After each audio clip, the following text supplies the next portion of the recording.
আসসালামু আলাইকুম, welcome to Apple inside BD.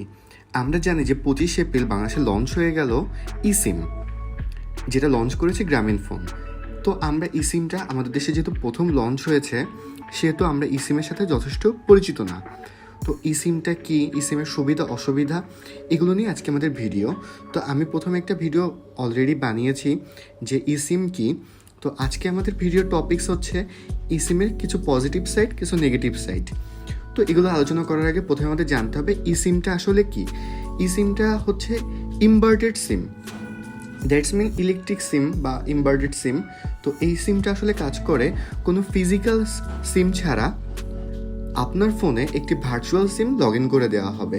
That means আমরা সাধারণত যে ফিজিক্যাল সিমটা দেখতে পারি, এই ফিজিক্যাল সিমটা হচ্ছে একটা আইসি থাকে, যে আইসিটার ভিতর একটা কোডিং করে দেওয়া হয় যে আপনার স্পেসিফিক নাম্বারের জন্য। তো মনে করেন সে আইসিটা আপনার ফোনেই আছে, এন্টিনাটা আপনার ফোনেই আছে, তো আপনার ফোনে জাস্ট কোডিং করে দেওয়া হবে। এটা একটা কিউআর কোডের মাধ্যমে স্ক্যান করে এটা হচ্ছে আপনার ফোনে ফিক্সড করে দেওয়া হবে, যার ফলে আপনি আপনার ডিভাইসে দুইটা সিম একসাথে স্ট্যান্ড বাই মোডে রাখতে পারবেন। এছাড়াও ই সিমের সুবিধা আছে, অ্যাপেলের ডিভাইসগুলোতে সাধারণত 20টা ই সিম সাপোর্ট করে একসাথে। দ্যাট মিনস আপনি বাংলাদেশের যেগুলো হচ্ছে mobile operator company, Grameenphone, Banglalink, Airtel, আপনাকে একটা পাঁচটা করে হচ্ছে সিম আপনি একসাথে লগ ইন করে রাখতে পারবেন, বাট আপনি একসাথে ইউজ করতে পারবেন না। আপনি একসাথে সর্বোচ্চ 2টা সিম ব্যবহার করতে পারবেন। একটা হচ্ছে আপনার ফিজিক্যাল সিম, অথবা আপনার একটা ই সিম। আপনার যখন যেটা দরকার হবে আপনি তখন সেটা সুইচ করে ব্যবহার করতে পারবেন। তো ই সিমের অনেকগুলো সুবিধা আছে, ই সিমটা ইউজ করা উচিত কি উচিত না। তো এই ডিটেলসটা জানার জন্য আজকে আমাদের ভিডিও টপিকস হচ্ছে ই সিমের পজিটিভ 5টা বিষয় এবং নেগেটিভ 5-6টা বিষয়। তো চলেন ভিডিওটি শুরু করা যাক। প্রথমে আমরা ডিসকাস করব সুবিধা, পজিটিভ সাইডগুলো ই সিমের প্রথম পজিটিভ সাইড হচ্ছে ডুয়েল সিম। আমরা সাধারণত যেটা ফ্ল্যাগশিপ ফোন ইউজ করি, অ্যাপেলের যেটা ফ্ল্যাগশিপ ডিভাইসগুলো ইউজ করি, অ্যাপেলের সব প্রোডাক্টই ফ্ল্যাগশিপ। তো অ্যাপেলের ডিভাইসে আমরা সাধারণত সিঙ্গেল সিম ব্যবহার করতে গেলে অনেক প্যারা খাইতে হয় আমাদের। লাইক দুইটা সিম থাকলে আমাদের অনেক সুবিধা হইতো, যে সেকেন্ডারি একটা সিমের অপশান পাইতাম আমরা যখন যেটা দরকার হয়, যেটা অ্যান্ড্রয়েড ইউজাররা সবসময় পেয়ে থাকে। তো এটা হচ্ছে 1 নম্বর পজিটিভ সাইড। আপনার যখন যে অপারেটরের সাথে কথা বলতে হবে, আমরা জানি যে বাংলাদেশের কল রেট অনেক বেশি, আপনার যখন যে অপারেটরের সাথে কথা বলতে হবে তো তখন আপনি সেই সিমটা সুইচ করে আপনি তার সাথে কথা বলতে পারেন, এতে আপনার খরচ সাশ্রয়ী হবে। তো ই সিমের পজিটিভ সাইডই বেশি আমি মনে করি, যেহেতু এটা আমাদের দেশে নতুন এসেছে, সেহেতু আমরা এটার সাথে ইউজ টু না বিধায় আমরা কনফিউজ। আর বর্তমানে একটা ট্রেন্ডই চলতেছে যে ইসিম। তো আমাদের এই জন্য পজিটিভ আর নেগেটিভ সাইডগুলো জানাটা খুব দরকার। সেকেন্ড পজিটিভ সাইড হচ্ছে no physical SIM.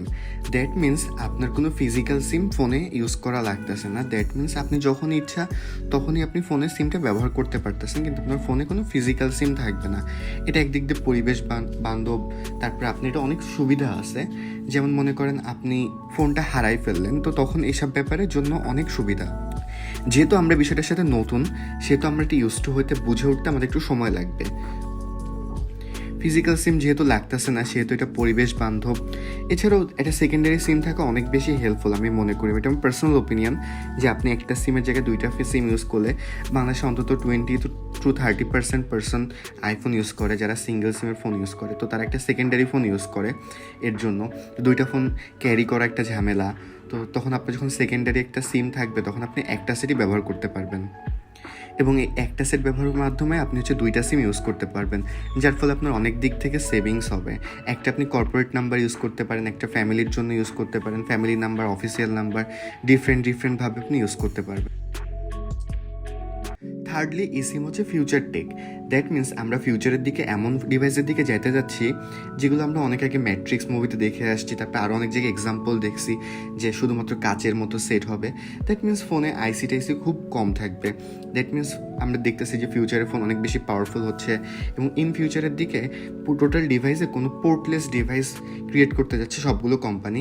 That means আপনার চার্জিংয়ের কোনো পোর্ট থাকবে না, আপনার ইয়ারফোনের কোনো পোর্ট থাকবে না, তারপরে হচ্ছে আপনার মাউথ স্পিকারের কোনো পোর্ট থাকবে না, যার ফলে আপনার ফোনটা পুরোপুরি সিকিউর থাকবে সব দিক থেকে মিনস হচ্ছে আপনার ওয়াটার সিল প্যাক, তারপর সব দিক থেকে আপনার ফোনটা সিকিউর থাকবে।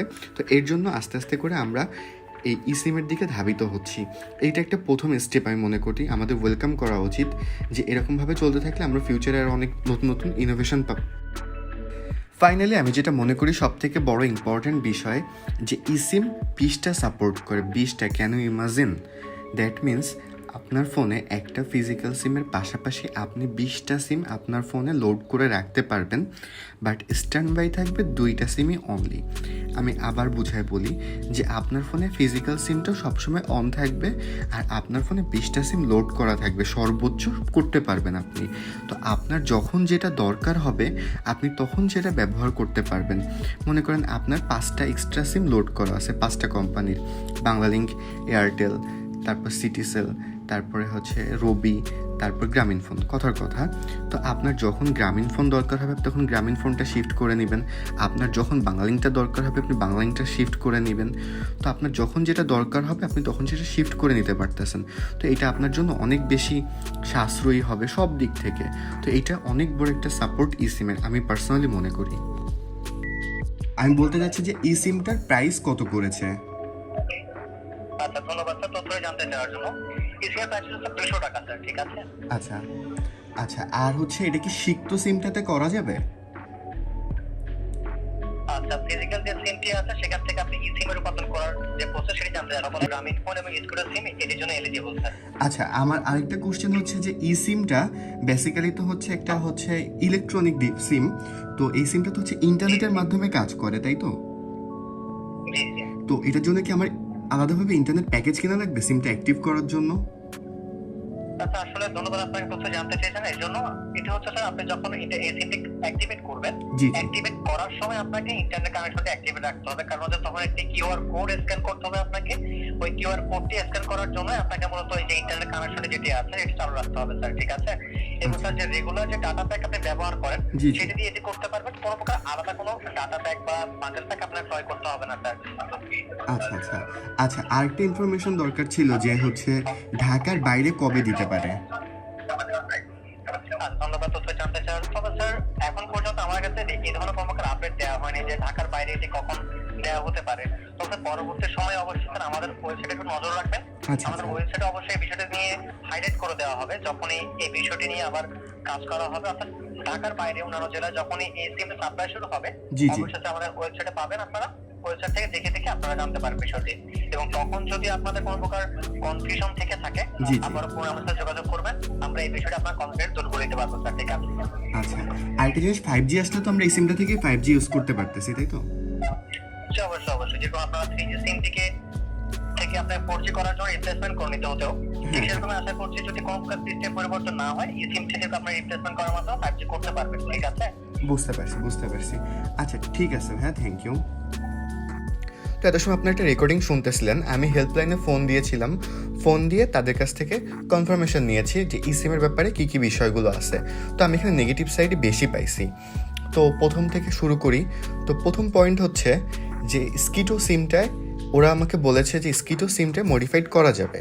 দ্যাট মিনস আপনি যদি স্কিটো সিম ইউজ করে থাকেন আপনি সেইটাকে ই সিমে রূপান্তরিত করতে পারবেন। কিন্তু ফিজিক্যালি যখন ভিজিট করা হয়েছে স্টোরগুলো গ্রামীণফোনের, তারা স্কিটো সিমটা রিপ্লেসমেন্ট দেয় নাই, হয়তো ইন ফিউচার দিতে পারে। তো এইটা আমার কাছে প্রথম নেগেটিভ সাইড মনে হয়েছে। এছাড়াও আমরা জানি যে গ্রামীণফোনের সব কিছু অনেক এক্সপেন্সিভ, সবগুলো প্যাকেজ, যেমন ইন্টারনেট প্যাকেজ, বান্ডেলগুলো, তারপর কল রেট অনেক বেশি। তো গ্রামীণফোনে স্কিটোটা দেওয়া উচিত ছিল, যেহেতু স্কিটোটা স্টুডেন্টকে টার্গেট করে তারা করেছিল। তো যেহেতু স্টুডেন্টরা মানে ইয়াং জেনারেশনকে টার্গেট করে করেছিল, তো ইয়াং জেনারেশনরা ফার্স্ট এই ইসিমের বিষয়টার পরে ইন্টারেস্ট বেশি প্রকাশ করবে। আমরা যদিও জানি যে পৃথিবীতে কোনো কিছু পারফেক্ট না, তো এটা আমার কাছে অনেক বড় একটা নেগেটিভ সাইড মনে হয়েছে। তো এর জন্য হয়তো বা ইন ফিউচারে আরও ভালো কিছু আমরা দেখতে পারবো। এটা ফার্স্ট মুভ, তো আমাদের অবশ্যই অ্যাপ্রিসিয়েট করা উচিত। সেকেন্ডলি, আমি যখন স্টাডি করেছি বিভিন্ন প্রকার গ্রুপ, আইফোন রিলেটেড গ্রুপ, তারপর অন্যান্য গ্রুপ, যখন আমি দেখলাম মানুষ কী ফলাফল প্রকাশ করতেছে, ইসিম যারা নিয়েছে তারা যারা ব্যবহার করতেছে, তো ম্যাক্সিমাম না হলেও অন্তত 10 to 20% পার্সনের প্রবলেম হচ্ছে বিভিন্ন প্রকার ব্যাংকিং অ্যাপস, বিকাশ, নগদ, তারপর যারা ব্যাংকিং অ্যাপসগুলো তার ফোন নাম্বার থেকে ইউজ করে। তো এগুলো একটা মেজর প্রবলেম বলে আমি মনে করি। তবে ইন ফিউচার ঠিক হয়ে যাবে। তো যেহেতু প্রথম ফার্স্ট এক্সপেরিমেন্ট, যেহেতু তারা আগে দেওয়ার কথা ছিল, তারা লেট করে দিয়েছে, তো তাদের কিছু টেকনিক্যাল ফল্ট এখনও আছে। প্রথম তো আমি মনে করি এটা ঠিক হয়ে যাবে। তো আমাদের অবশ্যই সাপোর্ট করা উচিত। এছাড়াও আমি নোটিস করেছি যে গ্রুপে অনেকে পোস্ট দিচ্ছে যে অন্যান্য গ্রামীণ ফোনের নেটওয়ার্ক আমরা জানি যে বাংলাদেশের মধ্যে সব থেকে ভালো। তো অনেক জায়গায় আমরা নোটিস করছি যে এটা মেজর প্রবলেম, অনেকেরই প্রবলেম যে নেটওয়ার্কের কাটা। সাধারণত আইফোনের কথাই যদি বলি 4টা কাটা শো করে, তো অনেকের 1টা কাটা আসতেছে, 1টা দাগ আসতেছে। তো নেটওয়ার্ক জনিত কিছু ইস্যু এখন প্রথম দিকে হচ্ছে। তবে আমি আশাবাদী ইন ফিউচার গ্রামীণফোন এটা ঠিক করে দেবে, কারণ গ্রামীণফোন অনেক বড় একটা কোম্পানি, তাদের কোনো ফল্ট রাখবে না। এছাড়া আরও বড় একটা প্রবলেম হচ্ছে যে সুইচ প্রবলেম। দ্যাট মিনস আপনি সিমটা চাইলেই আপনি এক ডিভাইস থেকে অন্য ডিভাইসে সুইচ করতে পারবেন না। মনে করেন আপনার ফোনে কোনো ব্যাংকিং অ্যাপ্লিকেশান অথবা কোনো কিউআর কোড অথবা বিকাশ, নগদ কোনোটায় বা টাকা ঢুকেছে, আপনার ফোনে চার্জ শেষ হয়ে গেছে, তো আপনি তখন ইনস্ট্যান্ট আপনার সিমটা সুইচ করে আপনি অন্য একটা ডিভাইসে লাগায় আপনি তখন সেই ব্যাংকিং ফ্যাসিলিটিসটা নিতে পারবেন না। তো এটা একটা অনেক বড় নেগেটিভ সাইড। বাট কিছু পাওয়ার জন্য কিছু স্যাক্রিফাইস করতে হয়, যেহেতু এটা আপনার পার্মানেন্টলি আপনার সাইটে ফিক্সড হয়ে যাচ্ছে। এছাড়াও একটা জিনিস হচ্ছে MNP। আমরা ওয়ার্ডটার সাথে নতুনভাবে পরিচিত হচ্ছি, মোবাইল নাম্বার পোর্টেবিলিটি। তো এটা হচ্ছে মনে করেন আপনি একটা সিম ইউজ করতেছেন, আপনার একটা পার্মানেন্ট নাম্বার আছে, যেটা ধরেন এয়ারটেল অথবা বাংলালিংক অথবা এক্সেট্রা এনি কোম্পানিরই হইতে পারে। তো আপনার নাম্বারের লাস্টে হচ্ছে 222, তারপর 666, কথার কথা, জাস্ট অ্যান এক্সাম্পল। তো আপনি রিপ্লেস করার সময় আপনি সেম নাম্বারটা নিতে পারতেছেন না। হয়তোবা আপনার যে নাম্বারটা আছে গ্রামীণফোনের অলরেডি, আপনি শুধুমাত্র সেইটাই রিপ্লেস করে নিতে পারবেন, অথবা আপনাকে নতুন নাম্বার নিতে হচ্ছে। তো এইটা অনেক বড় একটা প্রবলেম যে আপনি এটা ম্যাচ করে নিতে পারতেছেন না। তো ইন ফিউচার হয়তোবা এটাও দিয়ে দিবে। তো আমি সবসময় পজিটিভটাই দেখতে চাই, কারণ এটা একটা নতুন ইনোভেশন। তো আমি অবশ্যই ইসিমকে সাপোর্ট করি। Finally one of the last lackings আমি যেটা খুঁজে পাইছি, যে আপনার ডিভাইসটা যদি চুরি হয়ে যায়, তো আপনার ডিভাইসটি চুরি হয়ে যাওয়ার ফলে যখন চোরটা আপনার ফোনটা নিবে, তখন যেহেতু সে পার্মানেন্টলি সিমটা ফিক্সড করা থাকবে, তখন সে চাইলে সিমটা থেকে আপনার ব্যাংকিং অ্যাপ্লিকেশান এছাড়াও আরও মেলা কিছু করতে পারে। তো এই জিনিসটা আমার কাছে একটু ল্যাকিংস মনে হয়েছে। তারপরেও আপনি সাথে রিপ্লেসমেন্ট করে আপনি সেট থেকে সিমটা রিমুভ করে দিতে পারবেন। তো সব কিছু মিলায় ওভারঅল পজিটিভ সাইডও আছে, নেগেটিভ সাইডও আছে।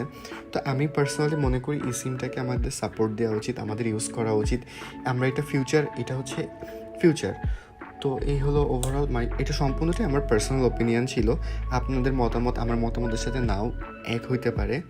যদি ভিডিওটি ভালো লাগে, লাইক, শেয়ার, সাবস্ক্রাইব করবেন চ্যানেলটি। ধন্যবাদ পুরোটুকু দেখার জন্য।